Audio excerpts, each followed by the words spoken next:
Cold sweat flowed from his forehead and his eyes were filled with incredible fear. The guy tried to reassure himself with the words that nothing would happen and he would not be killed. Sitting on a chair surrounded by people like him, Citizen Lee Hyun-ho replayed in his thoughts that he was born into an ordinary family and lived an ordinary life. But with all this, he still did not enter the most ordinary expensive university.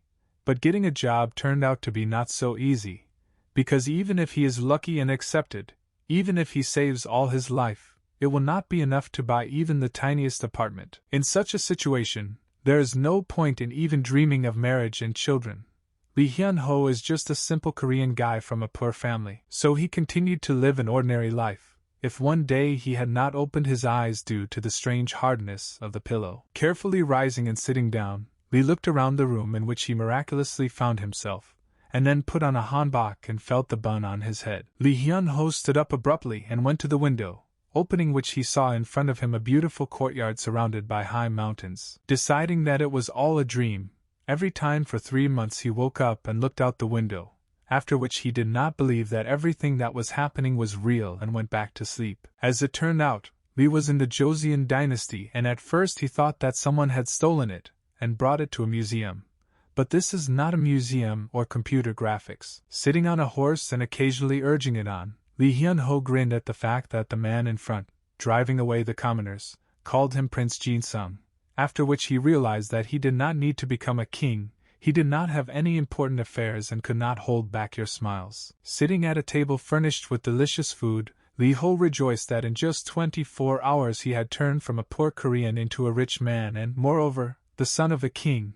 And this is the highest level of a rich man. He imposingly walked around the royal courtyard with the thought that he had previously lived in a closet, and now in such a luxurious house, after which he took out a wooden stick from behind his back, with which he wrote words on the ground and asked his servant Doksun to read them, and when he couldn't do it, he laughed and said that the servants didn't need to know this. Lee Hyun-ho, in the body of a prince, rejoiced every day that he had so easily gotten rid of his miserable life, but continued to miss the telephone and computer clubs, without which he seemed to soon go crazy, because in this era there is no special entertainment. Then Prince Jin-sung became interested in what era he was now in and decided to ask Doksun about it, who did not understand at all what the prince was asking him about, and only answered that it was the year of Geha, and Lee began to be mentally indignant due to a misunderstanding of what year it was. The prince decided to ask Doksun about the name of the king, hoping that at least this would help him determine the current year.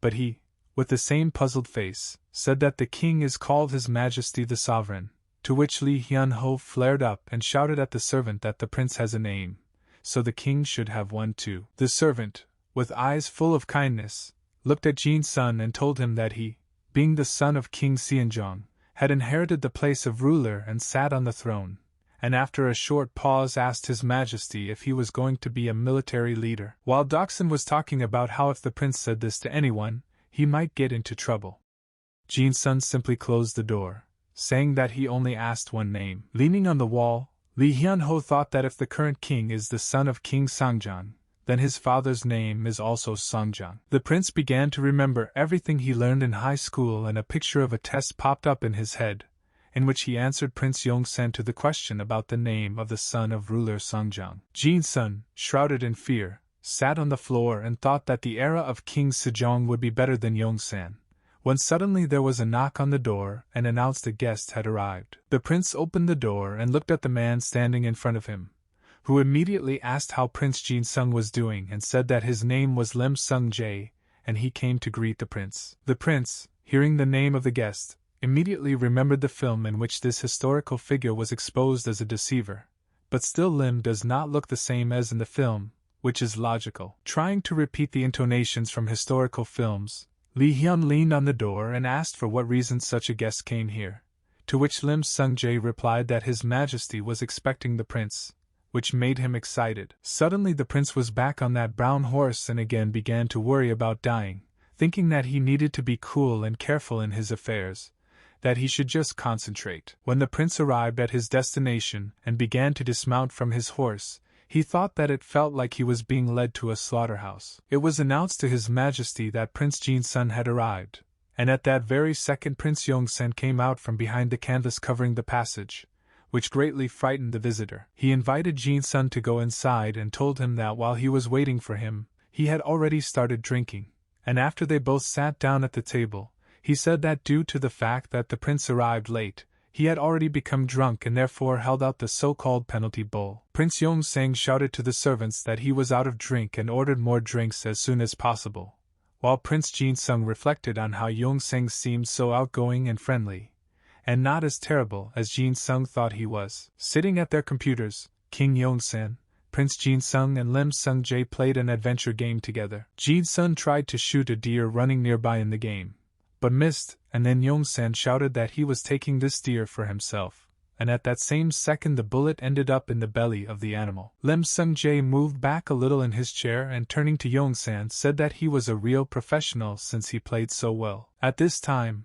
a real mess of running deer and bright flashes from shots was already taking place on the battlefield, from which the inexperienced Jin-sun was confused, and almost immediately a laughing Yong-san turned to him with the words that he, of course, knew that it was Jin-sun's first time participating in hunting, but he didn't think it was that bad. Servants placed dead livestock carcasses on the cart, while Yong-san, Jin-seong and Lim Sunj was already riding ahead on their horses. Yong-san turned to Jin-sun with a question about what impression the first hunt gave him, to which he replied that although it was a little difficult, it was very interesting. Suddenly Yong-san sharply turned his head to the side, explaining this by the fact that with his peripheral vision he noticed the game and invited Jin-sun to catch it, and he immediately took out a bow and rushed on his horse in the direction that one of the servants pointed out to him. Jin-sun looked around and, not finding anything alive, asked himself what and where he should catch, when suddenly a huge boar with glowing red eyes rushed right under the hooves of his horse. Lim Sung-jae and Yong-san turned around to check the situation,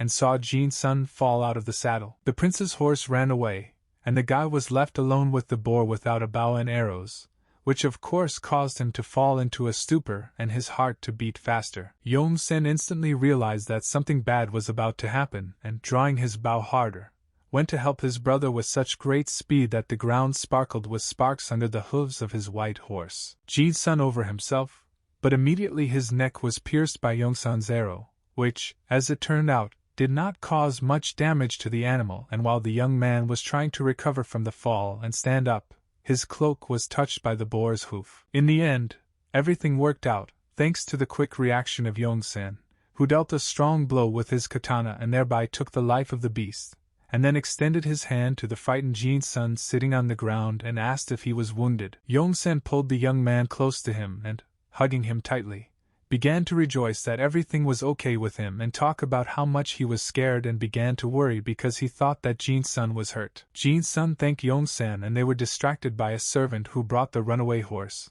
after which Yong-san again drew his katana and, swinging wide, slammed the sharp blade across the horse's neck with all his might, thereby killing it. Turning his gaze to Jin-sun, Yong-san explained that he considered it necessary to kill pathetic animals who were frightened of some animal and abandoned their owner. In return, Yong-san offered to take his snow-white horse, which the great King Taejo himself had ridden during the war. Approaching the horse and touching its muzzle, Yong-san said that the ancestor of this horse, Eurinkian, was the horse of the great king, and that although the horse was wounded 3 times during the battle, he lived to be 31 years old, and if you think so, then he founded the Joseon dynasty with King Taejo. Jin-sun was shocked that they wanted to entrust him with such a precious horse, and Yong-san said that he deserves it, because he is a relative of the king, but asked not to tell his grandmother and mother about this. Upon arrival at the prince's court, the servants began to unload the cart with animal carcasses and were surprised at how huge and heavy they were. Jin-sun turned to Doksun and ordered him to go rest,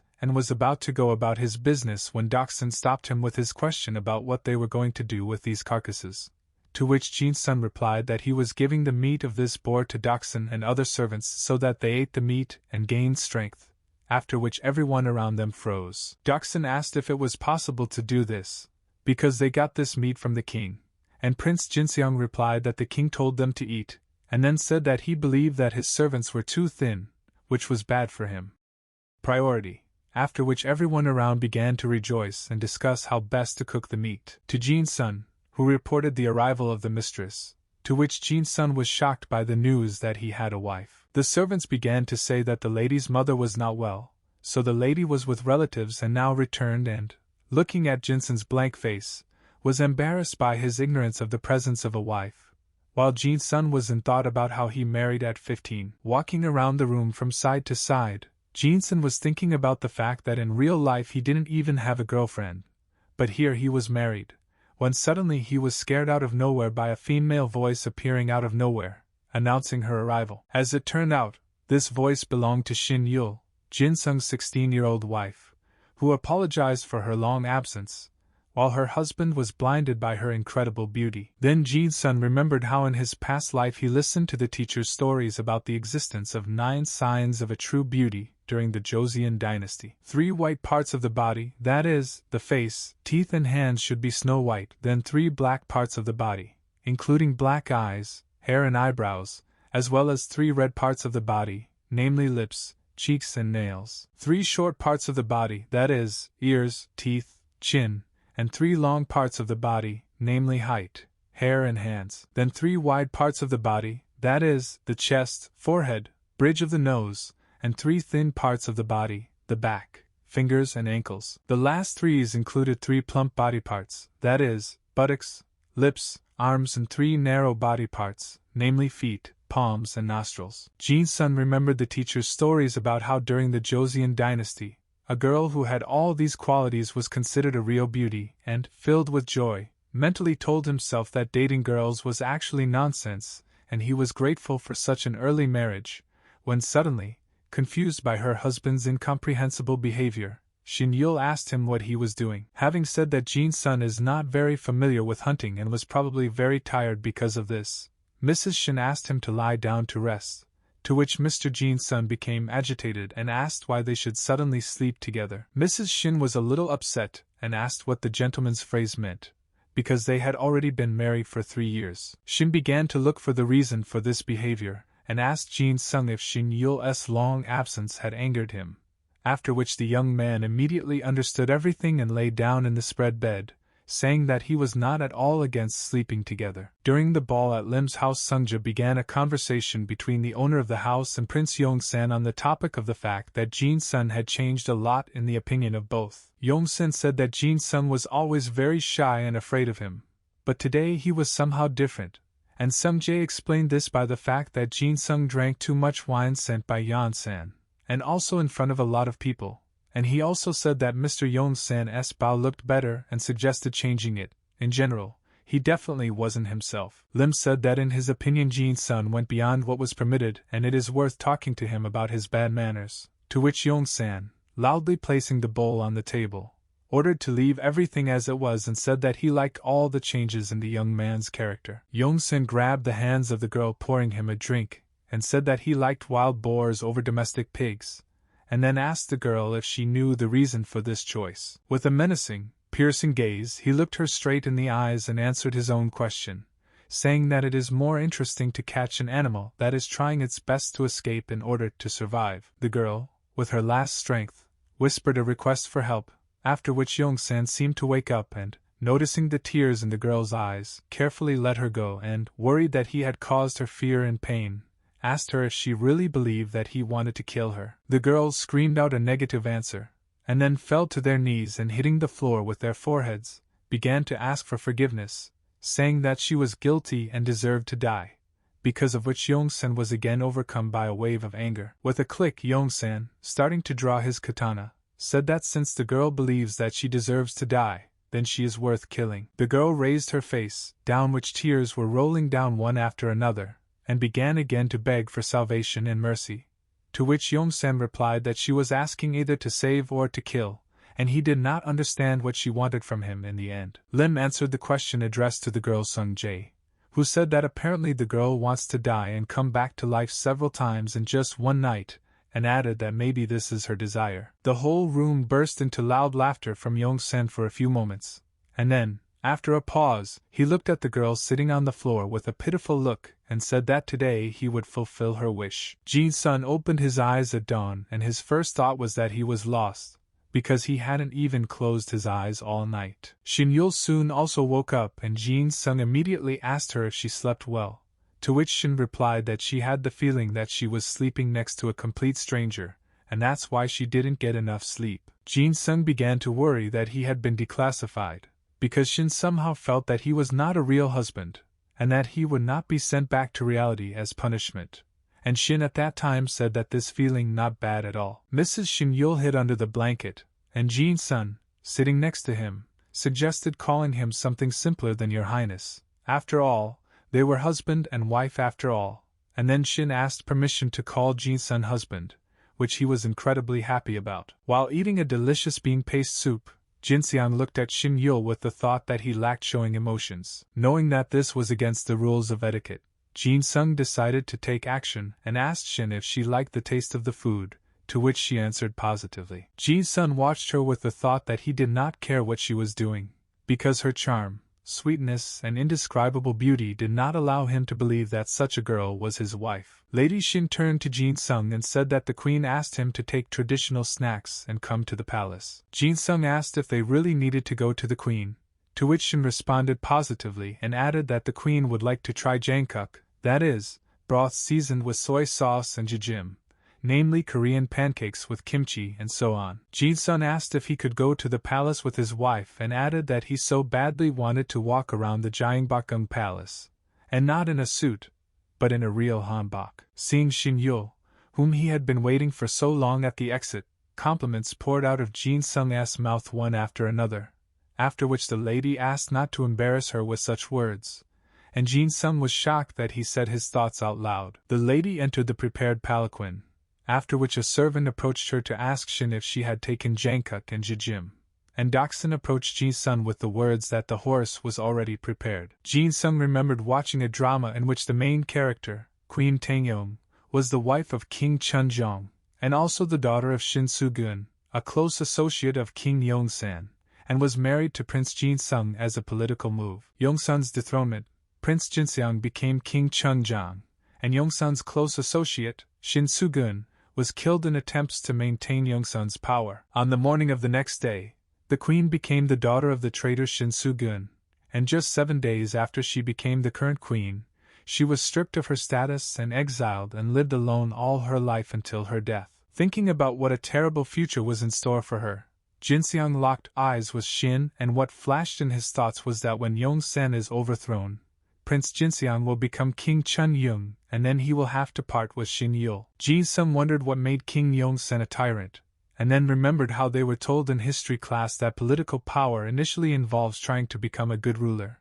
But maybe Yong-san became like that after the news about his mother, which marked the beginning of the Great Literary Purge. Remembering how Deoksun said that this is the year of Gay, Jinseong realized that next year is Gapcha, and then began to reflect on the fact that if King Yongsan does not become a tyrant, there will be no overthrow of him either. This means that Jin Sun will not become King Chun Jong, therefore, there will be no divorce. This was the last straw for the decision that Jin Sun will try to morally help Yongsan so that he does not become a crazy tyrant. Prince Jinseong, along with Shin Yul, bowed to Queen Shin Gochang, and simultaneously asked her if she was in good health, to which she answered positively and asked them the same thing in return, and then added that they must have made a lot of effort to come to her and ask for forgiveness for this. While Yul apologized for not being able to come more often, Jinseong reflected on Gochang's status. The queen said that although the food in the palace is good, sometimes she wants something simple and thanked the guests who came for the jangkuk and jjim they brought,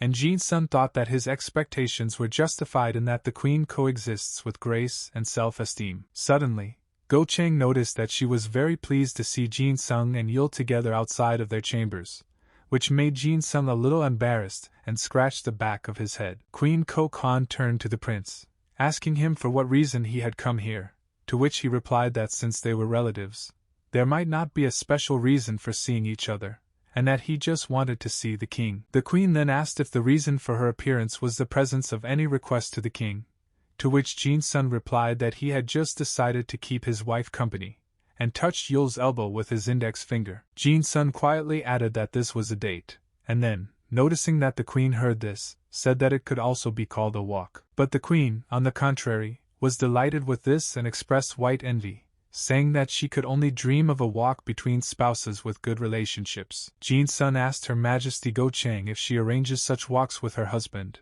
to which she replied that no, due to the fact that His Highness is very busy with state affairs. Suddenly, Shin Yul turned to the prince and reminded him that he had said about his desire to see the king, to which Jin Sung thanked him for the reminder and stood up, saying that he had gone, and let Yul and Go Chang talk calmly. As he left, Jin Sun turned around and, snapping his fingers, reminded Yul of their agreement to call him husband. As soon as the door was closed, the queen said that the prince seemed to have been switched, and Yul was shocked that Gokun noticed it too. The queen said that such frivolity in behavior is similar to the recklessness of a child, and Yul, taking a cup of tea in her hands, noticed that the old servants also talked a lot about this. The queen also took a cup of tea and said that if you think like that, then now is the time for a 16-year-old cheerful and vigorous person to change, and considering that they got married at the age of 12, without even really knowing each other, now the prince is becoming a worthy man. After taking a sip,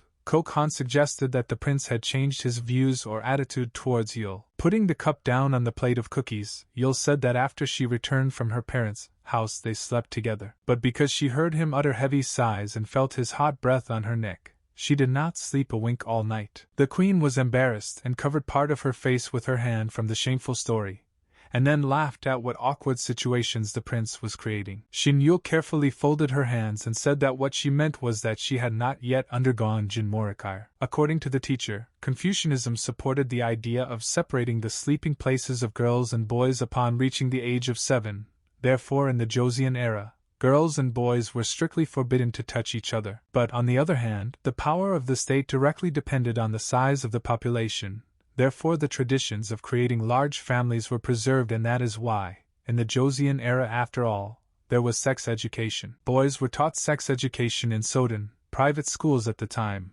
in a class called Pojan, and girls received sex education through Kinmorikar. Suddenly the queen loudly called the servant to her and ordered her to prepare pornography for training the prince's wife, to which she nodded, and half a minute later everything she needed was already on the table in front of Yul. The queen sat down more comfortably and began to ask Yul about where she knew and what pictures she had already seen. At this time, Prince Jin Sung was walking down the street, waving a green rope, and thinking about how quiet this place is, where's the Sejong Palace John, and that somehow everything looks different than in Jangbakgung in Seoul, and basically, all that Jin Sun has heard is that lately His Majesty often goes hunting. The king listened as the official Daisakon explained that the start of the hunt could be in the fall or winter, and it would not be too late. But such a big change that His Majesty wants is too much. Although Daisakon is harsh, now he is forced to talk about adult morality and responsibility. Besides, the king does not think about state affairs and is only concerned with hunting and other entertainment. The king, leaning his head on his hand, silently continued to listen to Daehasen, who said that even if everything is in order now in peacetime, then if you do not take care of the country, do not protect yourself from bad influences, in the end, it will be unclear when misfortunes will come. The king asked about when he forgot about state issues and indulged in nothing but entertainment, and whether he was now here not connected with running the country. Disahan said what he heard. Yesterday the king built a competition with Prince Jin Sung, who will catch the most while hunting, to determine superiority, to which the king replied, they say, he does, and asked, which means he won't even meet with his relatives now. Desakan began to say that when they studied diligently, there was no such thing, that the monarch himself forgot to open the kanjin at least sometimes, on the day of reading in the morning, afternoon and evening and until night to develop and adjust,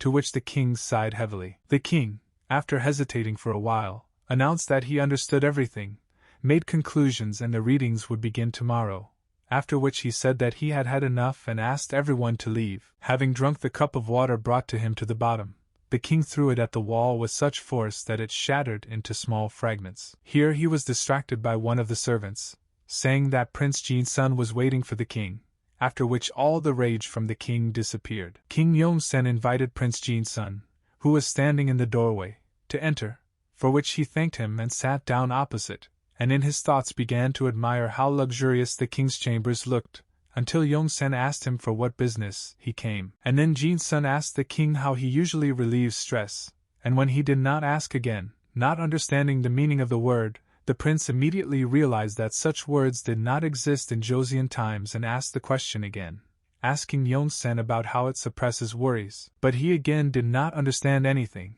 And then Jin-sun began to talk about how when you run a country, many exciting moments and unpleasant situations appear, and Yong-san, remembering the recent situation with Disahan, nodded and said that he had such things. The prince asked what the king does and how he copes when this happens, and the experiences become more and more intense, and he, after thinking for a moment, replied that he usually goes hunting. Remembering the recent hunt, the prince groaned and said that it was more like physical education, because even though yesterday they rode quite a bit, their whole body and muscles hurt. After a short pause, Jin-sun said that after riding a horse, his hips hurt, and after pulling the bowstring, his arms hurt, and that this hobby requires a lot of strength, because he thought that in archery the main thing is accuracy, but it turned out that strength matters. Yong-sun tensed up and wondered why Jin-sun was asking this, and if the prince might have some problem that he couldn't talk about. The prince said that he was just curious, that's why he asked, and then added that it has been known since ancient times that worries and anxieties can cause all diseases,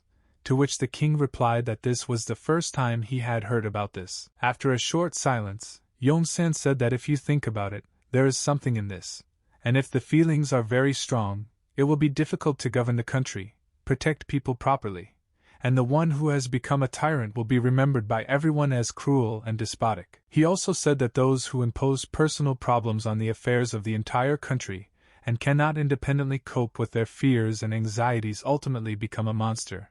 And Jin-sun confirmed everything. Jin-sun was glad that His Majesty was coping well with his worries and told Yong-sen that if something worries him, the prince is always ready to help, and the king said that since his brother cares about him so much, then everything will be fine. Yong-san changed the subject, asking if Jin-sun had already tried that horse, and when he nodded a negative and said that it didn't work out yesterday, the king slammed his fist on the table and said that it was the first time he had given such a beautiful horse. Yong-san and Jin-sun raced each other on their horses so fast that the wind blew off their hats and made it difficult to breathe. When they stopped, the king told the prince that after all that effort to stay on the horse, he looked so tired. Yong-san began to talk about how when they ride horses, not only the legs work, but also the arms. For example, when the right leg moves, the right arm immediately begins to move, and in the same way with the left half of the body, and then asked Jin-sun about what he thinks is the reason for this. The prince thought for a while and replied that if he did the opposite,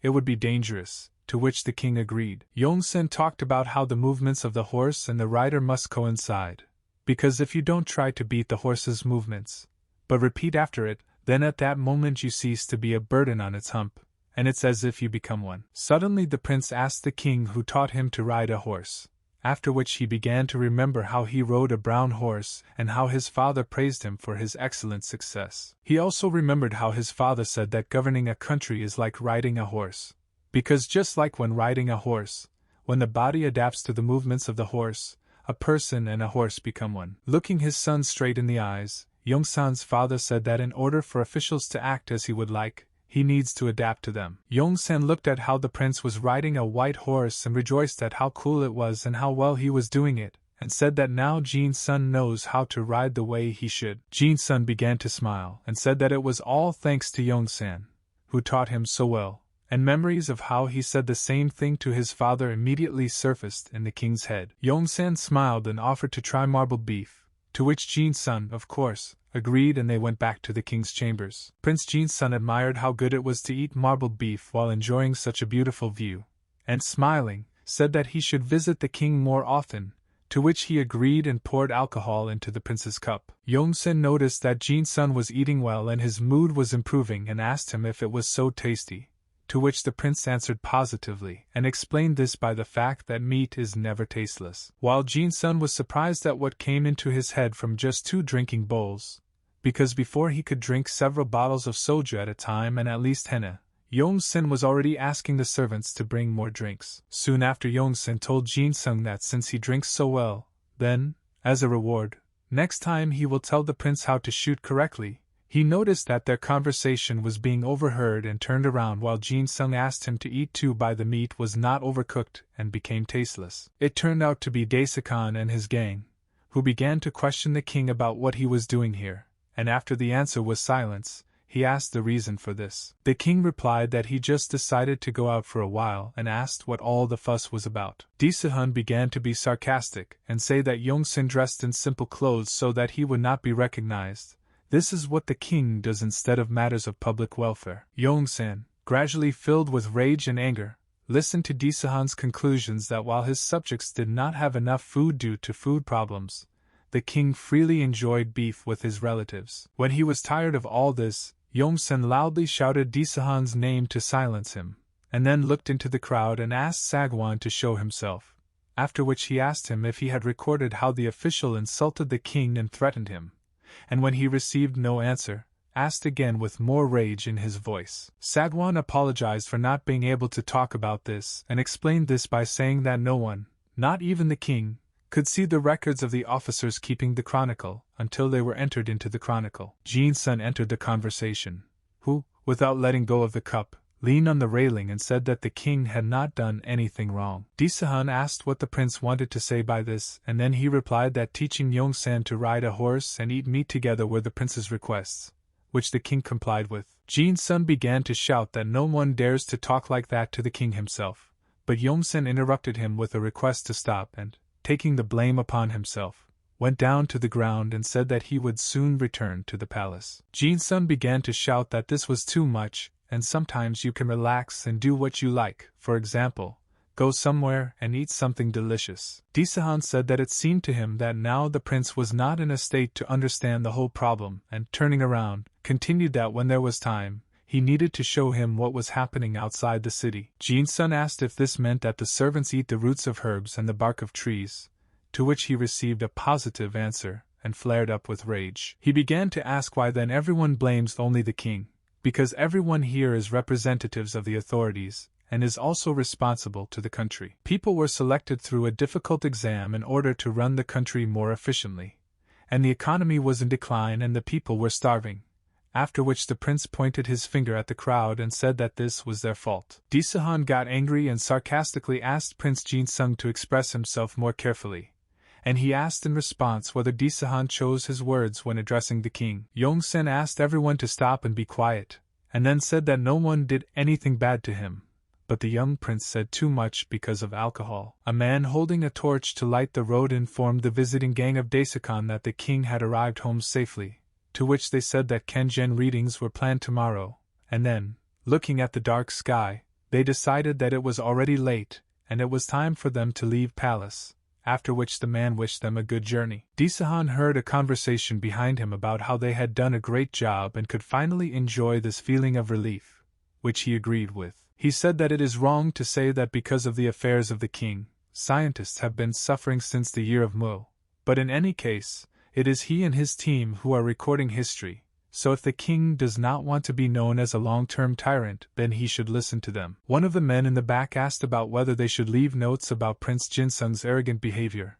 and the second supported this topic and said that the prince used to be so humble that he was easy to control, but now he suddenly changed. Disahun remembered how impudent the prince had been with him and frowned, thinking that it was time to teach him some manners. Shin Yul was carefully looking at the collection of pornographic pictures that the queen handed her, and was thinking about how embarrassing it was, when suddenly the door opened due to the fact that the prince had returned. In less than a split second, Yul managed to hide the book she had just been studying under the rug, and then turned to greet the prince as he entered. After she smelled the strong smell of alcohol, Yul asked her husband about it, to which he replied that he drank a little with his brother Yongsan. Looking down, Jinseong saw Chuan-san, a table set for serving alcohol and snacks, and then asked Yul if she drank alone, and she began to justify herself by saying that maybe the prince would like to drink before bed. Jin-sun was delighted with such care and lifted the bag tied on a string, saying that he had brought beef given by his brother,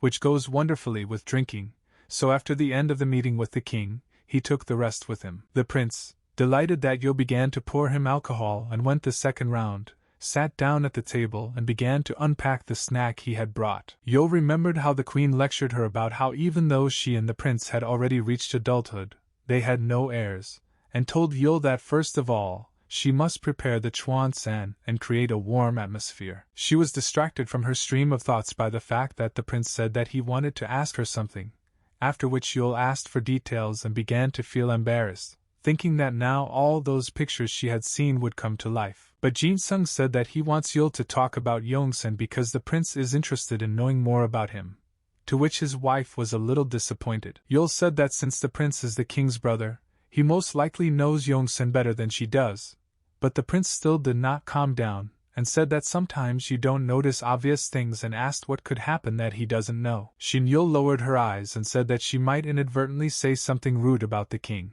after which Jin Sung said that apparently he shouldn't have asked, but he was worried that no one was telling him anything and he felt like nothing annoying fool. Yul was silent for a short time and handed her husband her cup, asking him to pour it for her too. The lady drank it all down in one gulp, after which she almost cried from the intense bitterness of the taste, and Jin Sun, watching everything that was happening, became emotional and handed his wife a piece of beef to at least a little alleviate her suffering. Wiping her mouth with part of her clothes, Yul justified herself in advance, saying that she knew about it only by hearsay, after which she doubted for a while and did not know where to start, but then she spoke cautiously. The prince thought that when he had not yet become a prince in this era, he was not too interested in history and knew it only from films and dramas, but now, listening to it from a person living in this era, he perceives it completely differently. As it turns out, Yonsan's mother, the deposed Queen Yun, was one of His Majesty Sangjang's concubines, who, having become pregnant, managed to become his wife. 3 months later, Queen Yun gave birth to Crown Prince Yongsan, but after the birth of his son, King Sangjang abandoned his wife, preferring to live with his concubines. Queen Yun's jealousy grew stronger and stronger, and perhaps because of this, as well as postpartum depression, a violent quarrel broke out between the spouses, which resulted in Queen Yun injuring her husband's face. The king's mother, the previous Queen Insu, was furious at her daughter-in-law's injury to her beloved and dear son, and in anger she ordered Queen Yun to be thrown out of the palace. Ultimately, 2 years after her expulsion, she died after drinking a deadly poison that was given to her by her ex-husband. King Sangjang ordered that her death not be told to anyone for 100 years, and her son, Crown Prince Yongsan, lived without knowing this truth and ascended to the throne at the age of 19. Jin Sun listened to everything carefully and decided what it meant. The truth had not yet been revealed, however. Probably when Yongsan finds out the truth about the death of his own mother, this will be the last straw for him, and that's when the great literary purge of capture will begin. Sawa, which means that in order for the king not to become a tyrant, this secret must be kept. At this time, in the royal chambers, Gachin comforted Yongsan with warm hugs, who was angry that, although he was a king, he could not do anything. Yongsan recoiled from his wife and said that it seemed that he would soon go crazy because there were so many restrictions here and there that added to the burden. The queen hugged him from behind in an attempt to calm him down, and said that Yongsan really had to go through a lot of hardships. Yongsan, without reducing his rage, said that soon he would kill them all and tear out the tongues of these 3 abstruse Confucian dignitaries. Then they would no longer be able to grumble. The king, already mad with anger, said that while they were busy with questions of his way of life, he would reveal their essence and deprive them of their wives and children. King Yongsan, sitting on the throne, read a petition from officials to punish Prince Jin Sung because of what happened yesterday, which asked to stop His Highness's bad behavior. They say that his frivolous behavior in a situation of temporary food problems in the country is unacceptable, as is his attitude towards elders, which is probably unprecedented in the whole world. It was respectfully requested that the consequences of the deed be dealt with in accordance with moral standards and Confucian principles, and in addition, the letter stated that Prince Jinseong deserves punishment in accordance with state policy. Disahan said that Prince Jinsung, being a relative of the king himself, behaves too carelessly and should definitely be punished to correct his inappropriate behavior. Yongsen asked if this really deserved punishment, since Jinsung was still young, and he only suggested horse riding. He then said that he could not accept the request because he did not understand the inappropriate behavior involved. Disahan said that Prince Jinseong ignored the relationship between the king and his subjects,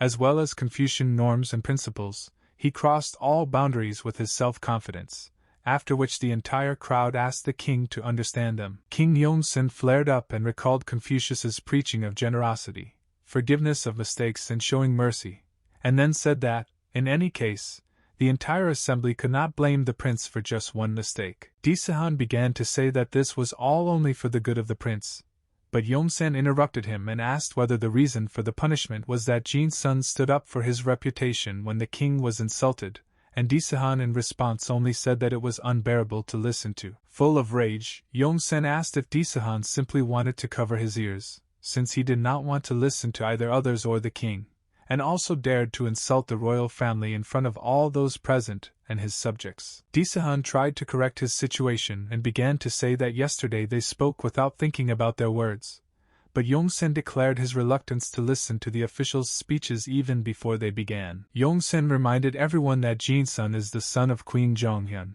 who also raised the king, and then asked if they, with their special attention to respect, were ready to upset the queen with the news of the punishment of her son, because they should honor Hao and Yongsan's own mother, and the queen who raised him. Everyone froze when the king said that since this was their desire, he was ready to punish His Highness Jin-sung. But their joy changed to the opposite feeling when Yongsan said that, in order to avoid a conspiracy, he would order them to be kept locked up so that they could not take an extra step without supervision. Disahong lowered his head and said that they could not upset Queen Jonghyun over such a minor matter. After these words, Yongsan allowed everyone to leave the room and watched as everyone left silently, after which he hit the armrests with the words that this time they showed up with evil intentions, but as a result they left with their tails between their legs. Prince Jinseong could not find a place for himself after he was calmly playing tokji with the oxen, and suddenly Yul approached them, telling him that at a meeting with the king there was a petition for his punishment. Yul looked at her husband with frightened eyes and asked him about what,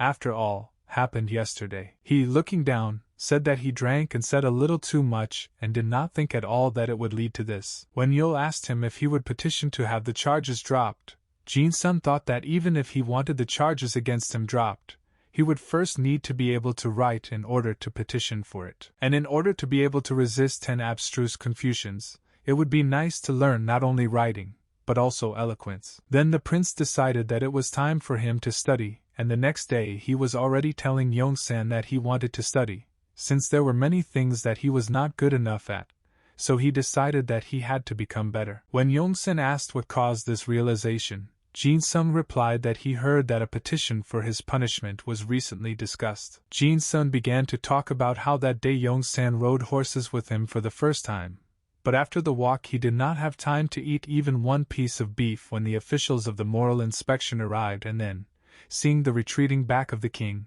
the prince's feelings were mixed into a tangled ball. A man in green clothes standing behind interrupted the prince, saying that his statements were unreasonable, and Yongsan ordered him to be careful with his words and not interfere with the prince's speech, after which he asked for forgiveness. After Yongsan told Jin-sung that he could continue his story, the prince sincerely smiled and began to say that if the king contributed to his education, then he would definitely be confident in his education. Yongsan asked if Jin-sun really wanted him to contribute to his education, to which the prince answered positively and argued that the family is always together, both in sorrow and in joy. The king said that since his brother was asking for this, it would be rude to refuse him, after which he agreed to find a suitable teacher for the prince. Jin-sun thanked the king with a bow, and then expressed his gratitude to Lim Sung-jae for tea and sweets, after which he left the room. Lim Sung-jae turned to the king and asked if everything would be fine, to which he replied that he did not know, but that it was respectful and should not worry. As a prince, Jin-sun declared that he was going to study, although he did not seem to understand what this meant, or with what confidence he said it. The king said that if the prince had planned something, he would not have behaved this way, after which Lim Sung-jae apologized for doubting Yongsan. Then the king turned his gaze to the servant, and asked the reason why a simple eunuch dared to so impudently interrupt the prince's speech, after which he again began to frantically apologize. Pressing the brush with such force that the paint scattered in all directions, Yongsan said that since the eunuch looked down on the prince, it means that he treated the king in the same way. The man fell with his forehead on the floor, begging for mercy, but the king could no longer be stopped, because not only did the moral inspection watch his every step and deny every word said by the king, but also the eunuch dared to despise him. Pointing his finger at the man, Yongsan ordered him to be punished with 80 blows and expelled so that he would repent of his crime. Disahan, sitting surrounded by morality officials, spoke of how King Sangjang ordered the truth about the death of the deposed Queen Yun to be kept secret for 100 years after her death. One of those present asked why then King Yongsan,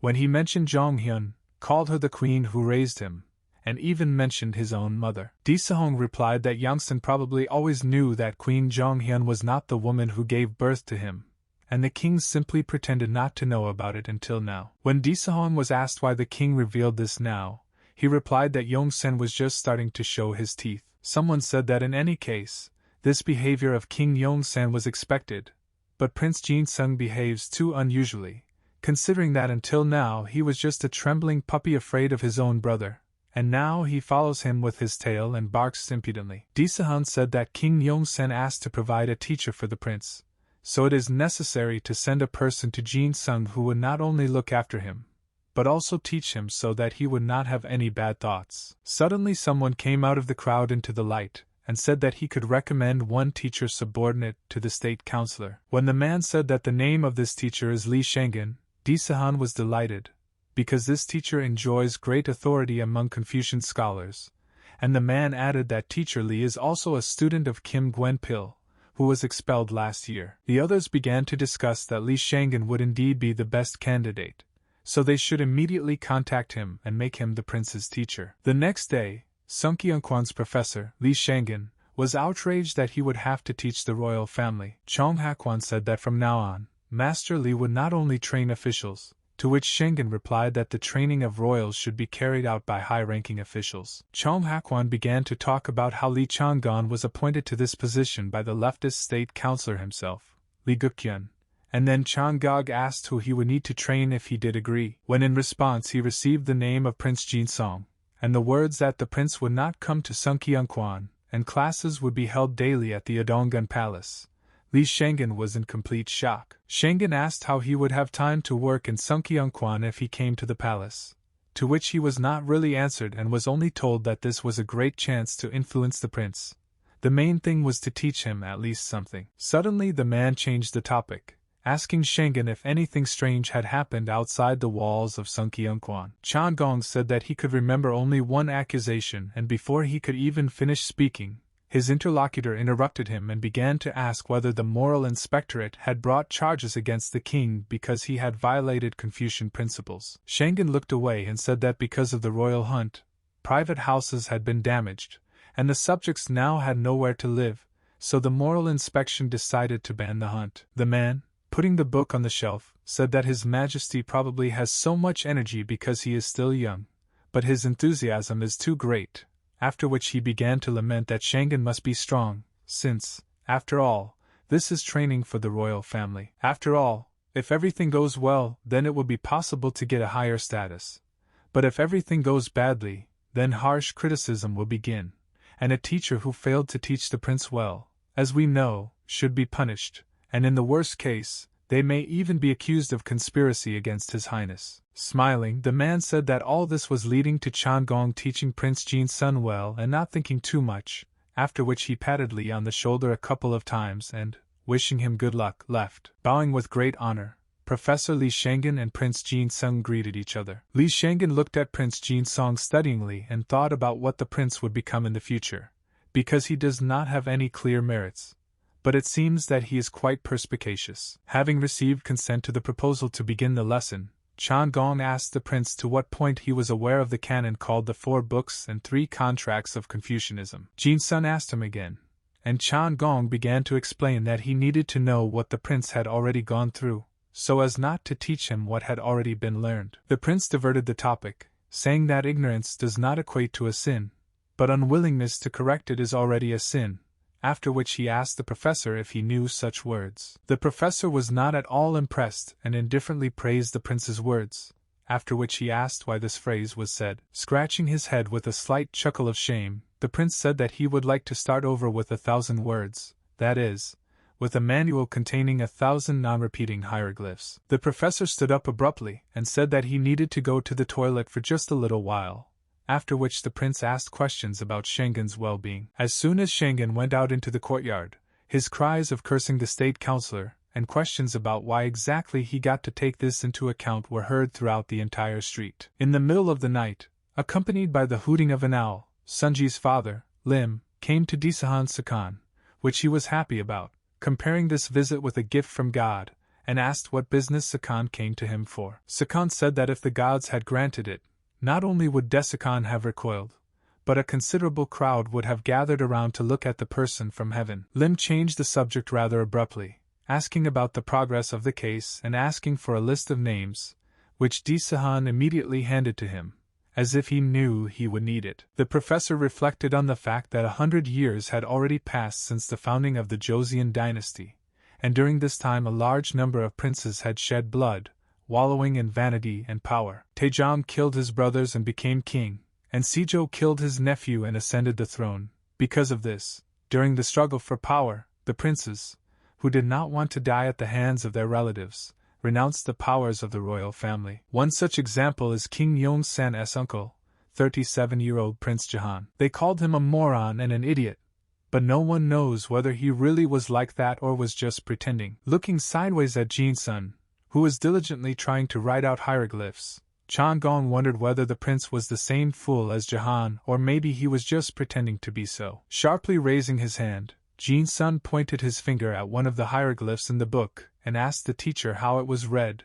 after which Shengen explained everything to him. Suddenly the professor became interested in the fact that the prince was writing something that looked like Anmun, the so-called Korean Hangul alphabet in the Joseon era. Chan Gong was shocked that the prince was going to study the 1,000 words for the second time, and the strange-looking Anmun learned it from somewhere else. The prince said that he also slightly improved the Anmun for his own convenience, which again did not impress the professor at all, who was not happy with the fact that Jin-sun was using what King Sejong created at his own discretion. Prince Jinseong began to boast that he wrote down the pronunciation and meanings in Anmun so that even when the teacher left he could study. Shengen at this time was thinking about the burden of being a teacher of an extraordinary person, whose failures in teaching could cause serious problems. Yul approached Jin-sun, who was thinking that he was falling asleep again, probably because of a hearty breakfast, and said that the teacher had told him that he had urgent matters and would be a little late. The prince offered to play before Shengen arrived, and Yul offered to test his knowledge, to which Jin-sun gladly agreed. They agreed that Yul reads the hieroglyphs, and Jin-sun writes them down. Yul dictated first one grade, then another, and the prince coped with it and wrote everything correctly, which both were happy about, but Jin-sun mentally compared this feeling to transferring from an old computer to a new one, because until now he was not very good at school. Jin-sun said that since they had learned, now they could play a little, and when Yul agreed and asked what exactly the prince wanted to play, he began to rummage through the cabinet, talking about how he came up with something when it was boring. Jin-sun took out ordinary wooden blocks, stacked on top of each other to form a tower, and said that this game was invented by him personally. The prince explained that first you need to pull out one of the blocks, and then put it on top, and the one whose tower falls when he takes out or puts down the block loses.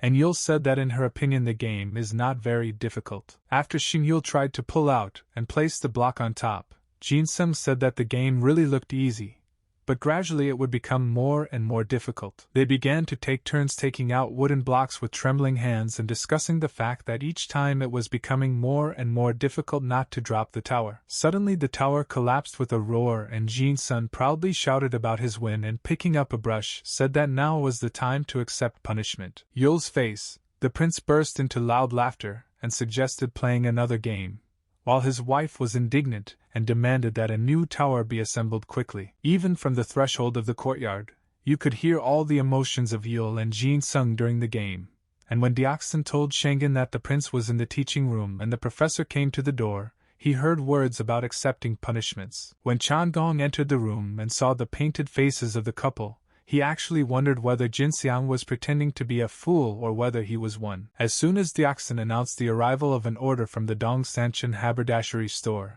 Jin-sun immediately ran over and began unpacking. When the packaging was removed, a luxurious box with wooden blocks, stylized in red tones, became visible. The prince explained to Yul that this was the game that he had invented, and said that he wanted to give it to the king, and then offered to play a game until the game was assigned to the owner, to which the wife refused, saying that she could not, because that now she needs to learn what she now holds in her hands. When the prince asked to tell him in more detail, Yul handed him a book about instructions written by the queen, Yong-san's grandmother, and the exam will show how well Yul has learned everything and whether she has read everything. Jin-sun asked permission to read a little, and when he received it, in horror he began to read the rules that the position of the wife is lower than the husband, and if a situation of physical or moral violence arises, the wife must continue to honor her husband. Seeing the headline about 7 reasons to kick out your spouse, Jin-sun froze for a second in shock,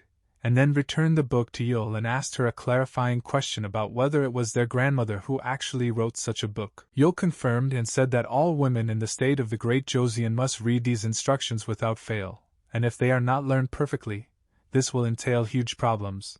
The queen is a terrible person. We are talking about the mother of King Sangjang, and also the grandmother of King Yong-san and Prince Jin-sung, Queen Insu, posthumously known as Queen Sohai, who was the wife of the eldest son of the non-crowned Prince Suyang. Later, when His Highness Suyang became king of Sezhou, Insu's husband, then not yet a queen, became crown prince. However, Prince Daoan died without becoming king, and no matter how his wife dreamed of becoming a queen, it was impossible, so she left the palace, and in the future the second son of King Sezhou, Yejong, became king, but he ruled for only 14 months. Later he died. The next king was Sojong, the son of now Queen Insu, whose life changed dramatically, because she was the mother of the current king, and therefore became the main figure in power. Jin-sun told Doksun that he would take the gift to the king himself, and asked the servant to stay and wait in the courtyard. Yul said that she is still nervous about the exam, because if she makes a mistake even once, Queen Insu might punish her, so she wants to answer everything correctly, because the queen's evil face is scary to even imagine. Jin-sun, seeing his wife suffering, suggested that she tell her one way to calm down, which he tried to use in all interviews and it really worked. The prince asked his wife to close her eyes and put his thumbs on her temples, after which he said that if you massage here, your head will become bright and your eyes will relax. Yul's temples, Jin-sun thought about what a beautiful forehead she had, after which he could not resist and tenderly kissed his wife on her forehead, and she was shocked that this happened in front of everyone. The prince, wishing him good luck and a good pass in the exam, ran off about his business and left Yul alone, while behind her back the other girls laughed at what had happened and discussed it. Plucking up courage, at the invitation of the queen, Yul entered and saw in front of her not only Queen Insu, but also Queen Gochang, who unanimously said that they had been waiting and invited Yul to sit down. At this time, Jin-sun came to King Yong-san, who in broad daylight drank with his concubine Chang Naksu, after which everyone greeted each other. Looking at concubine Chan, Jin-sun briefly thought about her great fame, after which he turned to the king, saying that he had come to him with a gift in the form of a game he had invented. Yong-sen was surprised that his brother invented the game himself, and Chan said that it would probably be more fun to play than just sitting around and sipping soju. Jin-sun said that the game was simple and interesting, and that it would be even more fun to play with drinking, especially since Yong-san and Chan had already drunk, after which the king suggested trying to play just once. A tense game was going on, when suddenly the tower collapsed with a roar because of Yong-san, and Chan began to justify her victory by the fact that she took out and put down lightly. Suddenly the concubine joined the king and asked him not to be angry and treat her as gently as she did with the bars, and then told him to simply knock over the glass, as agreed, after which the king asked her to pour it, and the prince thought about what. It seems that he actually influenced Yong-san a little. Yul left the exam with relief and great joy, remembering the praise from Queen Gochang and the formidable Queen Insu, thanking her husband for everything. During this time, Jinseong, along with the king, the concubine, and Sun Jae, who had been forcibly summoned due to insufficient numbers, were playing a Korean game often used when drinking, called 3-6-9. Yul was worried that her husband was delayed and was worried about what he was doing there in the palace, because she so wanted to tell him that she had passed the exam well. Hearing a sharp noise from the street, Yul went out onto the porch and saw Doksun along with a drunken Jin-sung, who emotionally talked about who and how drank to the bottom. Yul turned to Doksun, saying that he had a hard time today, so he should go and rest, and the prince was glad that his beautiful wife was not sleeping yet. Yul looked at the prince with disappointed eyes and asked him why he was drinking again, and whether he knew how long she had been waiting for him. to which the prince began to justify himself by saying that it was all because of King Yongsan and Naksu. Sadness instantly gave way to anger when Shin learned that until that moment the prince had been drinking with concubine Chan. Jin-sun was frightened by such a reaction, and began to say that they were not drinking alone, that Yongsan and Sun Jae were also with them.